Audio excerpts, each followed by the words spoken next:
तो जय हिंद दोस्तों। वो जो वीडियो थी वो स्टोरेज में थोड़ी दिक्कत होने की वजह से वहाँ पे रुक गई थी। तो हमने वो इसका अब सेकंड पार्ट में लेके आया हूँ।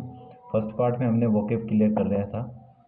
हाँ, फर्स्ट पार्ट में हमने वोकेब क्लियर कर लिया था और सेकंड में मैं बता रहा था कि ग्रामर के कुछ इम्पोर्टेंट रूल्स और मतलब ग्रामर किसे कहते हैं, और इसी से रिलेटेड मैं बता रहा था कि लेटर्स और अल्फ़ाबेट्स में क्या डिफरेंस होते हैं। फर्स्ट पार्ट में जो था हमने वोकेब देखा था कि कौन कौन सी वोकेब जो है वो इम्पोर्टेंट होती है हमारे एग्ज़ाम के लिए। और आज हम मतलब अब देखेंगे हम ग्रामर, और ग्रामर में जो पहला टॉपिक है हमारा वो है नाउन। तो नाउन को आज हम स्टार्ट कर लेंगे। उससे पहले मैं बेसिक्स बता रहा था कि ग्रामर में मतलब कुछ बेसिक्स होते हैं जो नहीं पता होते हैं और हम इसे हल्के में लेके छोड़ देते हैं, जबकि यहीं से जो है एग्जामिनर क्वेश्चन पूछ लेता है। ये फोकस की थोड़ा प्रॉब्लम आ रही है। हाँ ठीक है, ठीक है। तो अल्फ़ाबेट्स में बता रहा था मैं, ठीक है। तो अब कुछ और चीज़ें इंपॉर्टेंट इसमें बता देता हूँ। तो जो लेटर्स होते हैं, लेटर्स, वो जब बहुत सारे लेटर्स मिलकर क्या बना देते हैं, एक वर्ड बनाते हैं। लेटर्स मतलब जैसे LETTERS, ठीक है। तो ये भी एक लेटर्स हैं, ये मिलकर के बनाते हैं वर्ड, और वर्ड मिलकर बनाते हैं क्लाउज, ठीक है। और क्लाउज मिलकर बनाते हैं सेंटेंस, ठीक है। जब वर्ड मिलकर पूरा एक फॉर्म कर देते हैं जैसे आई एम, ठीक है, ये एक क्लाउज है। लेकिन जब आई एम आयुष पूरा मैंने सेंटेंस कंप्लीट कर दिया तो ये पूरा क्या है, सेंटेंस है, ठीक है। तो लेटर्स मिलकर बनाते हैं वर्ड, वर्ड मिलकर बनाते हैं क्लाउज, और क्लाउज मिलकर बनाते हैं सेंटेंस, ठीक है। तो ये है ग्रामर, मतलब ये है ग्रामर, ठीक है। और ग्रामर मतलब जो हमारे जो ग्रामर है इंग्लिश में, उसमें 3 चीज़ें इंपॉर्टेंट होती हैं, ठीक है, समझने के लिए। सबसे पहले हम पूरी स्टडी करेंगे सेंटेंस की, हमें क्लाउज, वर्ड और लेटर्स नहीं पढ़ने हैं। वर्ड वोके में आ जाएगा, क्लाउज में फ्रेजल वर्ब के आसपास कुछ चीज़ें पढ़ सकते हैं, बाकी सेंटेंस हम पढ़ेंगे, ठीक है। तो सेंटेंस में 3 चीज़ें इंपॉर्टेंट होती है, वो हैं सब्जेक्ट, वर्ब और ऑब्जेक्ट, ठीक है। अभी हम वर्ब को स्किप कर रहे हैं क्योंकि वर्ब वाला चैप्टर आगे है।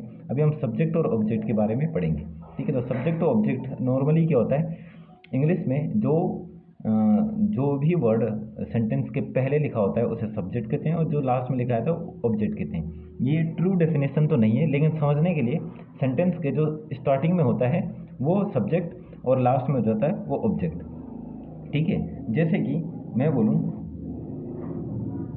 राम इज ईटिंग फूड, ठीक है। अब मेरे को थोड़ा ऊपर नीचे लिखने की आदत है, तो ये मत बोलिए कि मैं यहाँ क्यों नहीं लिखा, ठीक है। मेरे को जैसे अच्छा लग रहा है उस हिसाब से मैं देख रहा हूँ, ठीक है। तो राम इज ईटिंग फूड में राम पहले आया है तो ये सब्जेक्ट होगा, बीच में आया तो वर्ब होगा, और लास्ट में होगा तो ऑब्जेक्ट होगा। तो अभी हम सब्जेक्ट और ऑब्जेक्ट के बारे में देख रहे हैं। तो कुछ नॉर्मल, अब सब्जेक्ट तो होंगे तो वर्ल्ड में हज़ारों चीज़ें हैं, लाखों चीज़ें, वो सब चीज़ें सब्जेक्ट बन जाती हैं। अब इतने सारे सब्जेक्ट तो नहीं देखेंगे हम, तो कुछ जो प्रोनाउन होते हैं उनके सब्जेक्ट और उनके ऑब्जेक्ट देखते हैं, ठीक है।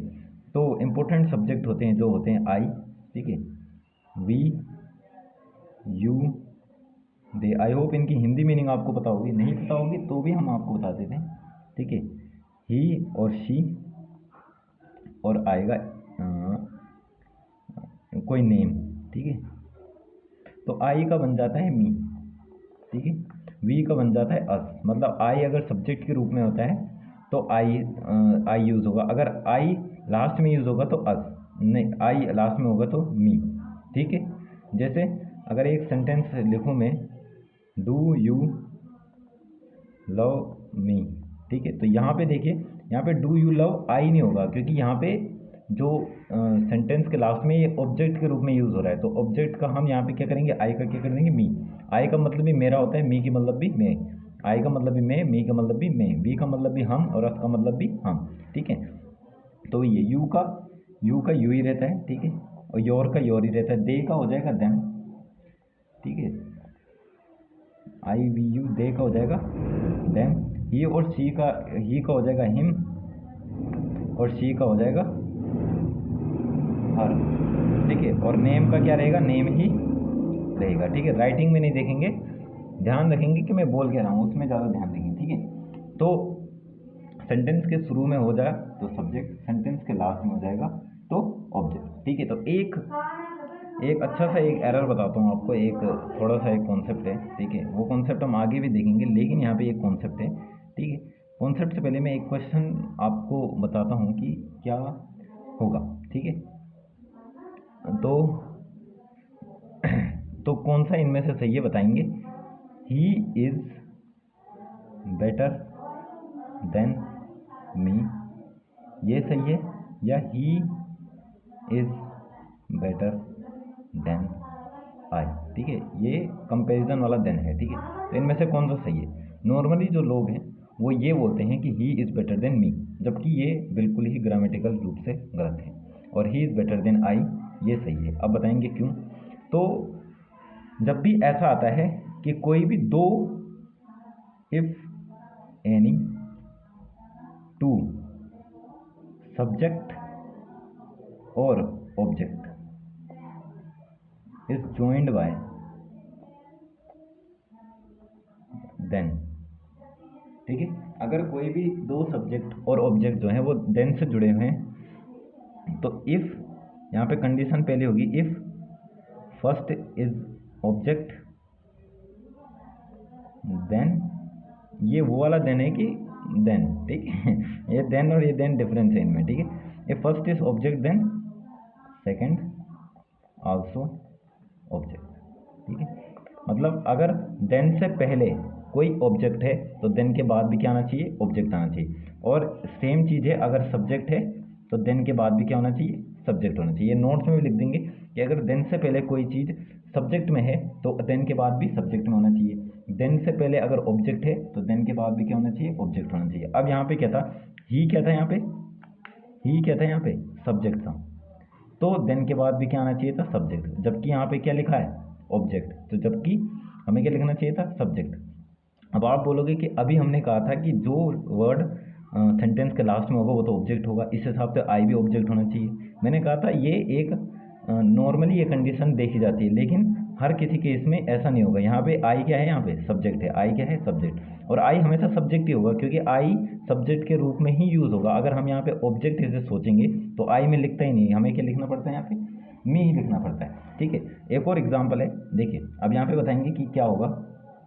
ठीक है, he likes you, he likes you more than I, ये सही है, या ही लाइक्स यू? ऐसी ऐसी चीज़ें बताऊंगा दोस्तों जो आपको क्या लगेगा कि कॉन्फिडेंस भी आएगा और आपको नई चीज़ें सीखने की मिलेंगी कि ये तो एकदम मतलब डिफरेंट चीज़ है। ठीक है, हालांकि आपने अन्य जगह भी ये चीज़ें देखी होंगी और बुक्स में भी आपको ये मिल जाएंगी, तो मैं कोई नया चीज़ नहीं बता रहा हूँ, बस ये चीज़ें बता रहा हूँ जो नॉर्मली हमें लगती है कि हम सही बोल रहे हैं लेकिन गलत बोलते हैं। ठीक है, अब इसमें same, he likes you more than I, he likes you more than me, तो बिना देखे हम कौन सा मार देंगे? ये, जबकि अब ये वाला गलत है। क्यों? क्योंकि मैंने क्या कहा था कि अगर देन से पहले ऑब्जेक्ट होगा तो देन से पहले सब्जेक्ट होगा। अब आप बोलोगे सर देन से पहले तो सब्जेक्ट है, तो देन के बाद क्या होना चाहिए? आई। जबकि देन से पहले और देन से पहले ये और ये दोनों है, यहाँ पे ही भी और यू भी। अब यू क्या होता है? सब्जेक्ट यू होता है, यू ऑब्जेक्ट भी होता है। अब यहाँ पे क्या लेंगे हम? यू सब्जेक्ट लेंगे, ऑब्जेक्ट लेंगे। तो मैंने क्या कहा था? नॉर्मली सेंटेंस के लास्ट में ऑब्जेक्ट होता है। अगर मैं सिर्फ इतना सेंटेंस देखूँ तो ही लाइक्स यू, तो यहाँ पे यू क्या है? ऑब्जेक्ट के रूप में यूज़ हुआ है। हालांकि सब्जेक्ट भी होता है, लेकिन सब्जेक्ट होता तो मैं यू को क्या लिखता? पहले लिखता। यहाँ पे यू लास्ट में लिखा गया है, मतलब ये किसके यूज़ में हुआ? ऑब्जेक्ट। अब देन से जस्ट पहले वाला ही डिसाइड करता है कि देन के बाद क्या आने वाला है। मतलब आपकी एग्ज़ाम से जस्ट पहले वाली प्रिपरेशन ही डिसाइड करती है कि आपका एग्ज़ाम का रिजल्ट कैसा आने वाला है, ना कि सालों साल पहले की गई मेहनत। तो आप समझ आ गया। तो देन से पहले जस्ट क्या था? यू। यू क्या है? ऑब्जेक्ट। ऑब्जेक्ट में यहाँ भी क्या आना चाहिए? ऑब्जेक्ट, जबकि ये ऑब्जेक्ट नहीं है। कौन सा वाला ऑब्जेक्ट है? ये। तो आई होप आपको ये दो कॉन्सेप्ट बहुत ही खतरनाक थे, मैक्सिमम एग्जाम में देखे गए हैं, आपको समझ आ गए होंगे। अगर नहीं आए हैं तो एक बार पीछे जाके जरूर चेक कर लीजिए। ठीक है, तो ये कुछ बेसिक कॉन्सेप्ट थे ग्रामर से रिलेटेड। अब हम सीधे आएंगे अपने नाउन वाले चैप्टर में। ठीक है, जो है पार्ट्स ऑफ स्पीच का एक पार्ट है। ठीक है, और नाउन है, और आज हम कर देंगे नाउन को स्टार्ट, और आपको ऐसी ऐसी चीज़ें बताएंगे नाउन में जो आपने शायद ही नहीं पढ़ी हो। ठीक है, हिंदी में उसे संज्ञा कहते हैं, और एक खतरनाक डेफिनेशन जो कहीं भी नहीं मिलेगी आपको, वो मेरे द्वारा बनाई गई और मेरे जो टीचर थे उनके द्वारा जो समझाई गई डेफिनेशन थी, उस हिसाब से मैंने बनाई है। ठीक है, तो नाउन है एवरीथिंग present,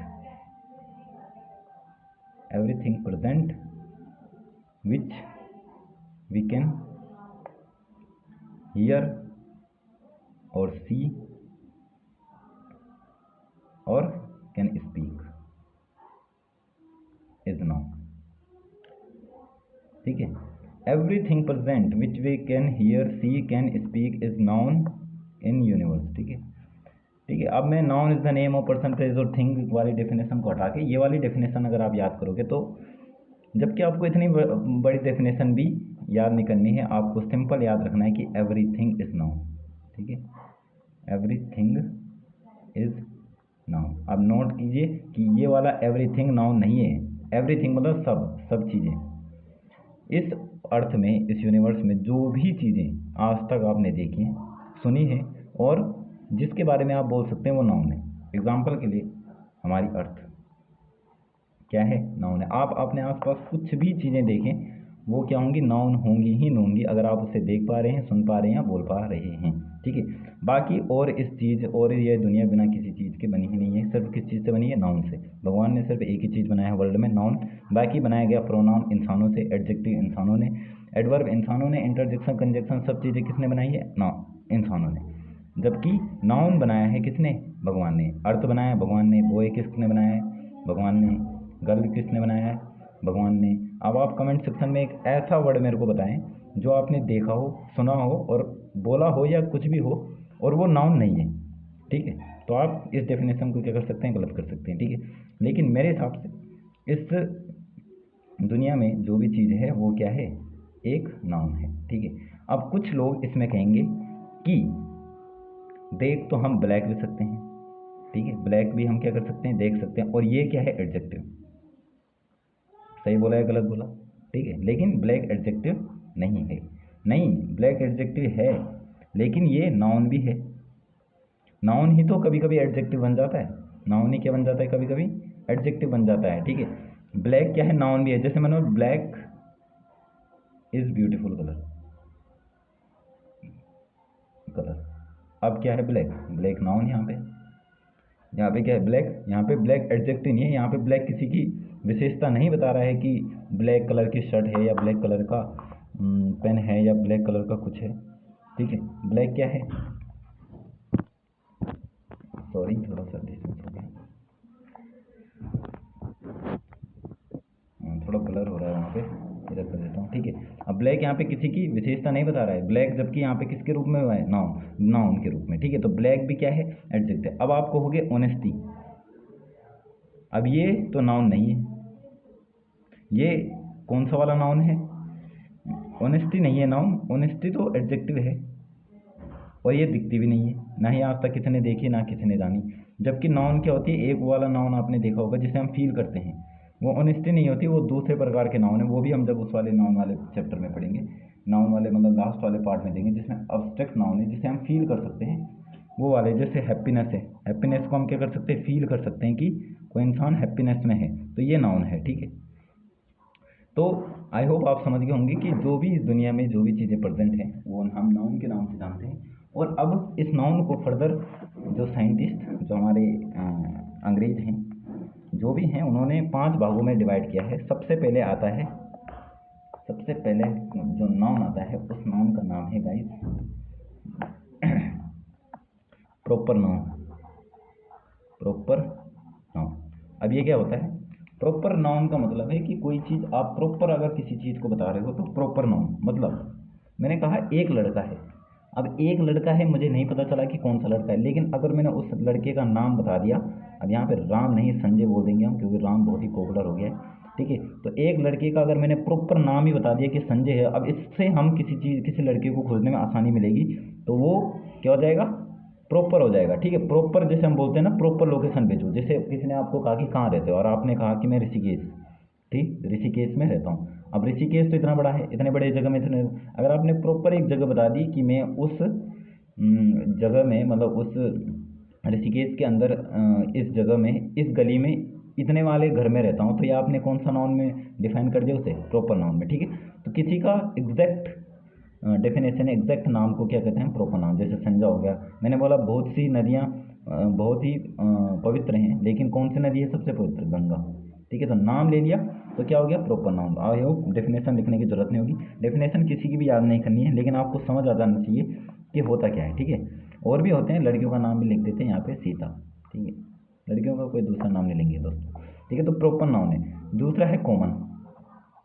अब कॉमन नाउन वो होते हैं जो लोगों में सब में कॉमन है। कॉमन है मतलब अब हमें प्रॉपर नहीं दिखाना है, हमें सिर्फ कॉमन दिखाना है कि कुछ हैं। जैसे कि मैंने कहा कि हमारा स्कूल में कौन कौन, मतलब हमारे स्कूल में कौन कौन बच्चे पढ़ते हैं, तो हमने कहा बॉयज़ एंड गर्ल्स, ये दो लोग हैं जो हमारे स्कूल में पढ़ते हैं। अब इसमें हमें हर प्रॉपर इंसान का नाम नहीं बताना है कि रमेश, सुरेश, उसका भाई धीरेश, धर्मेंद्र, सुरेंद्र, जो भी है उनको नहीं बताना है कि वो भी पढ़ते हैं। हमने बताया कि यहाँ पे बॉयज़ पढ़ते हैं और गर्ल्स पढ़ते हैं, तो ये कॉमन चीज़ है। तो कॉमन चीज़ों को नाउन, मतलब कॉमन नाउन को जो जिनका मतलब एग्जैक्ट हमें पता नहीं होता, लेकिन हमें पता है कि वो है। हालांकि ऋषिकेश भी एक क्या है, प्रॉपर नाउन है। जब हम पूरे वर्ल्ड में बात करें कि हम पूरे वर्ल्ड में कहाँ रहते हैं, तो एक प्रॉपर जगह ऋषिकेश भी है, ठीक है। तो ये मत समझे कि मैंने इसे प्रॉपर नाउन नहीं बताया, बल्कि मैंने कहा कि अगर आप इसके भी अंदर जाके एग्जैक्ट बताते हो तो वो भी एक प्रॉपर नाउन ही होगा। कॉमन नाउन का कोई नाम नहीं होता है, ये एक ग्रुप्स होता है, कलेक्शन ऑफ प्रॉपर नाउन का ही उसे कहते हैं कॉमन नाउन, ठीक है। ऐसे कोई डिफिनेशन नहीं है, लेकिन नॉर्मली जो कलेक्शन ऑफ प्रॉपर नाउन होता है वो क्या होता है, जैसे बॉयज़ का कलेक्शन, जैसे संजय, रमेश, धीरेश, इनका कलेक्शन बॉयज़ हो गया। गंगा, सीता, गीता, रेखा, सुरेखा, उसका उनके कलेक्शन गर्ल्स हो गया। मैंने कहा अमेजन, नील, गंगा, इनकी जो इनका जो क्या बोलते थे, इनका जो क्या नाम है उसका कलेक्शन, वो क्या हो गया, रिवर। तो ये है कॉमन नाउन, ठीक है, ठीक है। तो आई होप आपको कॉमन नाउन भी समझ में आ गया होगा। तीसरा है कलेक्टिव नाउन। कलेक्टिव नाउन, अब कलेक्टिव नाउन का मतलब है कलेक्ट, कलेक्ट मतलब इकट्ठा। अब जो चीज़ें इकट्ठा होंगी वो कलेक्टिव नाउन है। अब इसमें कॉमन नाउन और कलेक्टिव नाउन में लोग बहुत ही ज़्यादा क्या होते हैं, डिस्ट्रैक्ट, मतलब वो हो जाते हैं कि कंफ्यूज हो जाते हैं कि कॉमन नाउन किसे बोलें, कलेक्टिव नाउन किसे कहते हैं। जैसे अगर संजय रमेश मिलकर तो बॉयज़ बना रहे हैं, लेकिन संजय रमेश और सुरेश आर्मी में भर्ती हो गए तो वो सोल्जर भी तो हैं। और सोल्जर क्या है, सोल्जर मतलब आर्मी, ठीक है, सोल्जर नहीं बल्कि आर्मी। आर्मी क्या है, कलेक्टिव नाउन है। तो अब हम उसे क्या मानेंगे, कॉमन नाउन मानेंगे या कलेक्टिव नाउन मानेंगे, ठीक है। तो अगर पूरे ग्रुप को रिप्रेजेंट करता है, अगर पूरे ग्रुप मतलब एक कम्युनिटी के पूरे ग्रुप को अगर रिप्रेजेंट करता है तो कॉमन नाउन, लेकिन कुछ मेंबर्स को रिप्रेजेंट करता है तो कलेक्टिव नाउन। जैसे लड़के तो हैं, तो लड़के तो पूरे वर्ल्ड में हैं तो वो बॉयज़, लेकिन कुछ ही लड़के तो सेलेक्ट हुए, पूरे वर्ल्ड के लड़के तो सेलेक्ट नहीं हुए। तो कुछ जो लड़के सेलेक्ट हुए हैं वो क्या हो जाएंगे, आर्मी, ठीक है। तो ये आपको समझ में आ गया होगा कि कॉमन नाउन क्या होते थे, पूरा ही। जैसे कुछ गर्ल्स, जैसे कुछ लड़के और कुछ गर्ल्स मिलकर क्या बनाते थे, क्लास, क्या बनाते थे, क्लास। तो अब दुनिया की पूरी लड़कियां और पूरे लड़के तो मिलकर क्लास नहीं बना रहे हैं, तो वो क्या है, कलेक्टिव नाउन में है। तो आई होप आपको कलेक्टिव नाउन समझ में आ गया होगा। कुछ कलेक्टिव नाउन्स हैं जो आपको याद होने चाहिए, ठीक है। जैसे होता है आर्मी हो गया, प्राइड हो गया। प्राइड क्या होता है, group of lions, group of lions. ऐसे मैं आपको लिखा दूंगा। शोल हो गया, SHOAL, ग्रुप ऑफ फिश, ठीक है, ग्रुप ऑफ फिश। ऐसे में आपको करेक्ट नाउन के एग्जांपल आगे दे दूंगा, ठीक है। तो अभी सिर्फ आपको समझा रहा हूँ एक ब्रीफ इंट्रोडक्शन, ठीक है, उसके बाद आपको पूरी क्लास दिख जाएगी, ठीक है। नंबर चौथा जो होता है वो होता है material noun. Material noun, material noun मतलब कि कोई भी चीज़ किससे बना हुआ है, मतलब मटेरियल, मतलब जैसे जैसे मैंने कह दिया गोल्ड, गोल्ड भी क्या है, मटेरियल नाउन है। जैसे मैंने कह दिया आटा, आटा को इंग्लिश में कमेंट सेक्शन में बताएंगे। तो आटा को, आटा भी क्या है, मटेरियल नाउन है, ठीक है। और क्या होता है, और होता है गोल्ड तो बहुत फेमस है, सिल्वर, सिल्वर भी क्या है। ऐसी और भी चीज़ें जो भी मटेरियल आपको दिखते हैं आसपास, चाय, छन्नी, चायपत्ती, जो भी है वो सब क्या होते हैं गाइस, गाइस नहीं दोस्तों, तो वो सब चीज़ें जो होती हैं वो होती हैं मटेरियल नाउन, ठीक है। अब लास्ट जो है पांचवा, पांचवा क्या है, मटेरियल नाउन को छोड़ के लास्ट है अब्स्ट्रैक्ट। अब्स्ट्रैक्ट ये एक ऐसा नाउन है जिसे हम सिर्फ फील कर सकते हैं, ठीक है।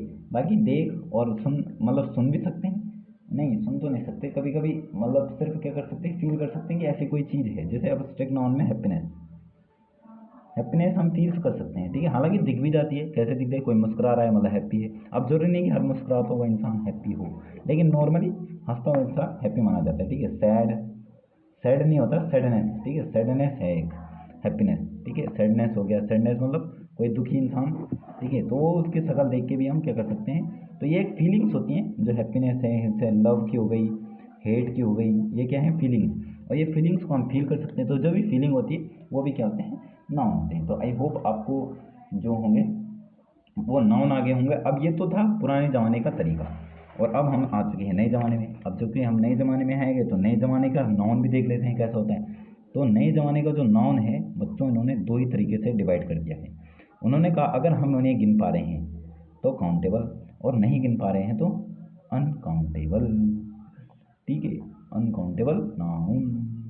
अब गिनना और ना गिनना में क्या डिफरेंस है? गिनना का मतलब है कि अगर काउंटेबल नाउन, अब कुछ लोग इसमें एक चीज़ पहले हमने क्वेश्चन पूछ लेता हूँ। जैसे मैंने कहा कि स्टार्स, स्टार्स क्या है, नाउन है। अब ये कौन सा होगा, काउंटेबल होगा या अनकाउंटेबल होगा? तो कुछ बच्चे कहेंगे कि काउंटेबल होगा, कुछ बच्चे कहेंगे अनकाउंटेबल होगा, जबकि ये इसका आंसर है कि ये क्या होगा, काउंटेबल होगा। क्यों? क्योंकि अनकाउंटेबल का मतलब ये बोला मैंने कि जिन्हें हम गिन नहीं सकते, जिन्हें हम गिन ही नहीं सकते, गिन ही नहीं सकते। अब स्टार्स तो गिन सकते हैं ना, 1 2 3 4। अब आप कहोगे कि टोटल तो नहीं गिन सकते, तो मैंने ये नहीं कहा कि हमें टोटल गिनना है, हमें ये गिनना है कि हम गिन पा रहे हैं या नहीं, अलग अलग करके गिन पा रहे हैं या नहीं। जैसे मैंने कहा एक स्टार यहाँ पे, एक स्टार यहाँ पे, एक स्टार यहाँ पे, तो मैं गिन सकता हूँ 1 2 और 3।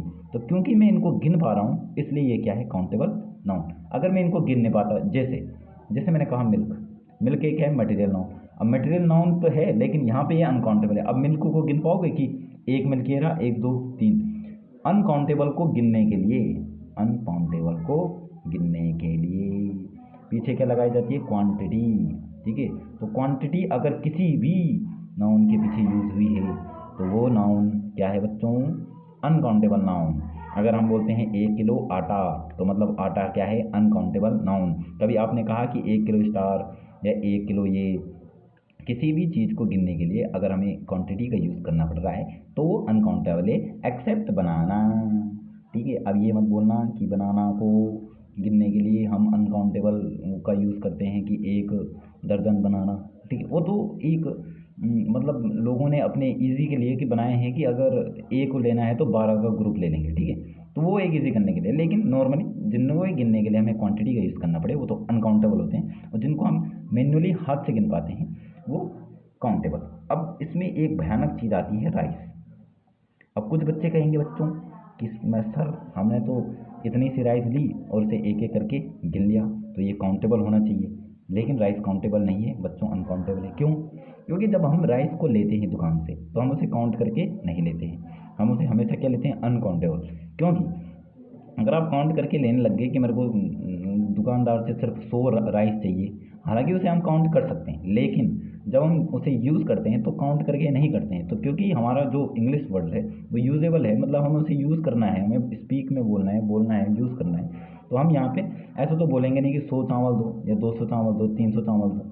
हम उसे केजी में लेते हैं, तो उस टाइम जब हम लेते हैं तो अनकाउंटेबल के हिसाब से लेते हैं, तो इसलिए राइस भी क्या है, एक अनकाउंटेबल है, ठीक है। तो आई होप ये जो बेसिक भयानक जो डाउट होते हैं बच्चों के वो यही होते हैं नॉर्मली, कि स्टार्स क्या है, काउंटेबल है, मिल्क क्या है, अनकाउंटेबल है, राइस क्या है, अनकाउंटेबल। अब इसके अलावा मेरे को कोई और ऐसा कोई एग्जांपल नहीं लगता है जहाँ पे बच्चे फंसते होंगे, ठीक है। नॉर्मली इसके बाद आप कुछ भी देंगे तो कर लेंगे। जैसे वाटर, जल्दी से एक थोड़ा ले लेते हैं, क्या होता है वाटर का, बताओ कमेंट सेक्शन में बताएंगे वाटर का बताएंगे। तीसरा बताएंगे लॉयन, चौथा बताएंगे, चौथा नहीं है तो तीसरा है, तीसरा बताएंगे लाइट, ठीक है। और कुछ बस 3 का बता देंगे, ठीक है। तो आई होप आपको ये समझ गया होगा। तो काउंटेबल होंगे। तो एक और चीज़ अगर आपको डिफरेंस क्रिएट करना है तो हमेशा इफ ना काउंटेबल नाउन, इन जो भी मैं नोट बना के लिखता हूँ दोस्तों, ये आपकी कॉपी में लिख जानी चाहिए। जिस दिन मैं चेक करूँगा उस दिन बहुत मार पड़ने वाली है। तो countable noun always have plural बोलना भी नहीं आता दोस्तों, प्लूरल फॉर्म, मतलब अगर किसी नाम के प्लूरल फॉर्म है तो वो काउंटेबल है। जैसे स्टार का क्या है, स्टार का है स्टार्स, तो मतलब ये क्या है, काउंटेबल है, ठीक है। अब राइस का कभी बच्चों किसी ने राइसेस सुना है, राइसेस या कुछ और नहीं सुना, नहीं सुना, क्यों नहीं सुना? क्योंकि अनकाउंटेबल। मिल्क का कभी मिल्क सुना है? नहीं सुना। क्या है? अनकाउंटेबल है। ठीक है, तो ये है। अब आप इनमें से कोई एग्जाम्पल आपको लगता है कि मैं नहीं समझ पा रहा हूँ, कोई ऐसे एग्जाम्पल जो कि मुझे नहीं पता चल रहा है काउंटेबल है अनकाउंटेबल, तो आप कमेंट सेक्शन में बता देंगे। ठीक है, और तीसरा कि अनकाउंटेबल नाउन डोंट हैव और सेम चीज, मतलब अनकाउंटेबल नाउन की प्लूरल फॉर्म कभी नहीं होती है। इनको प्लूरल बनाने के लिए हम यूज करते हैं जैसे a pair of, a pair of, a pair of, a dozen of, कुछ भी, मतलब ऐसी, मतलब कुछ ग्रुप वर्ड का यूज़ हम करते हैं। उसका वो अभी है नहीं, तो हम आगे तो हम उसका यूज़ बताएंगे कि कहाँ पे किया जाता है। तो आई होप आपको इतना तो समझ आ गया होगा। अगर इतना समझ में आया है तो क्या करना है? पढ़ाई करते रहना है और चिल आउट करना है दोस्तों। तो आई होप आपको दोनों समझ में आ गए होंगे, काउंटेबल और अनकाउंटेबल। तो इनका देखिए अब यूज़ कहाँ पे करना है वो भी देखेंगे। ठीक है, अब कुछ एरर्स मैं दिखाऊंगा और आपको वो दिखाने हैं, तो उसके बाद हम ये वाला लेक्चर जो है